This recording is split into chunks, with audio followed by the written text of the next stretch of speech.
Bonjour à tous, quel bonheur de vous retrouver pour célébrer les 100 ans du Qatar Prix de l'Arc de Triomphe. En effet, un quintet flash extraordinaire ce dimanche sur l'hippodrome de Paris-Longchamp.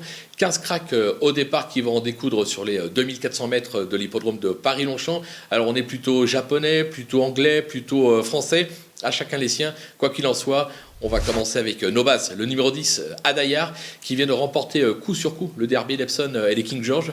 Il n'a jamais été aussi fort. Charlie Appleby compte sur lui pour remporter son premier arc.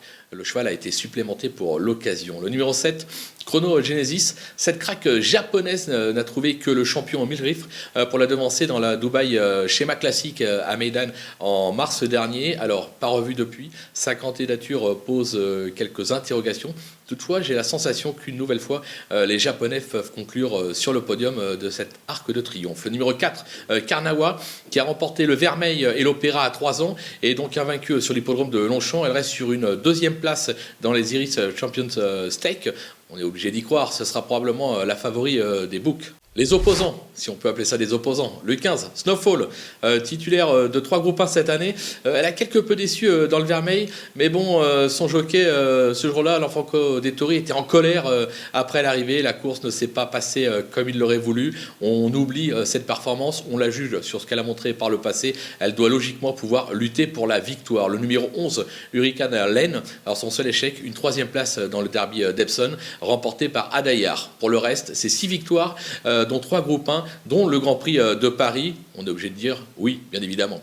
Le numéro 5, Love, impériale à 3 ans dans les groupes 1. Elle a gagné le Prince of Wales cette année avant de quelque peu décevoir, entre guillemets. Elle va découvrir l'hippodrome de Longchamp, mais cela ne m'inquiète pas. Je pense qu'on peut également lui faire confiance. C'est un arc extraordinaire, je le répète. Le coup de poker, alors c'est un coup de poker. L'As Torquator Tasso, c'est un cheval allemand, 2e du Dutch Derby à 3 ans. Il vient de remporter le Grosser Press Van Baden à Baden-Baden. C'est un cheval très véloce.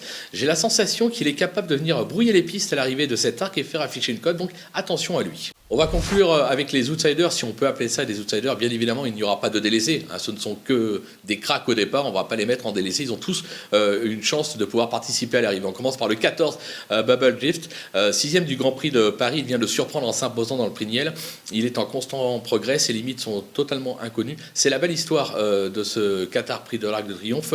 On va le suivre en confiance. Le numéro 13, Alanker, 3e du Grand Prix de Paris en juillet dernier. Il vient de se classer 2e des Judgment Stake à York, derrière un certain Mishrif. Les ambitions sont là, c'est assez logique. Le numéro 2, Deep Bond, un japonais qui vient de prendre ses marques ici en s'imposant dans le prix Foix, comme son compatriote Orfèvre en son temps. On connaît la suite. Il est estimé au Japon, il a très bien travaillé en vue de ce Qatar Prix de l'Arc de Triomphe. On s'en méfie bien évidemment. Le numéro 6, Rabia, qui s'est classé 5e de l'édition 2020. Elle vient de renouer avec le succès dans le Pomone, mais je la juge un ton en dessous pour la gagne dans cette épreuve. Maintenant, attention, s'il pleut, ça sera un avantage pour elle. Le numéro 3, Baume, 4e des King George en juillet. Il est le récent dauphin de Deep Bond dans le prix Foix. Alors, je pense que ce n'est pas le meilleur des O'Brien. Toutefois, on ne peut pas l'écarter pour une place. Le numéro 8, Mojo Star, qui reste sur une bonne 2e place dans sa groupe 1 sur un 2100 mètres. C'était à Doncaster. Il a toujours été devancé par Hurricane Lane. C'est la raison pour laquelle je pense qu'il est un petit peu en dessous. Ça sera plutôt une place. Le numéro 9, Baby Rider, 14e du Jockey Club, puis 5e du Grand Prix de Paris, et dernièrement 2e du Niel, derrière Bubble Gift. Au papier, il semble barré. Maintenant, attention, pour une place, pareil, on ne peut pas l'interdire à l'issue d'une course limpide. Ça sera probablement une course de pilote pour l'occasion. Le numéro 12, Celiway, qui n'a pas été revu depuis sa 2e place derrière Saint-Marc Basilica dans le Jockey Club. Son entourage tente un pari. Tout Marseille sera derrière lui. S'il pleut, ça sera un énorme avantage. Maintenant, est-ce qu'il tient les 2400 mètres? Son entourage dit oui. Moi, j'ai un doute, mais c'est pareil, ça fait partie des chevaux. Logiquement, on ne peut en éliminer aucun au départ de cet arc. Voilà, maintenant, on va se régaler à regarder la course. On va se quitter, bien évidemment, avec ma sélection. Mais en bonus, vous aurez également la sélection de Stéphanie Chastain. Elle a quelques infos intéressantes et nos conseils de jeu, bien évidemment. Et je vais conclure en vous disant à vous jouer et surtout, bon arc à tous.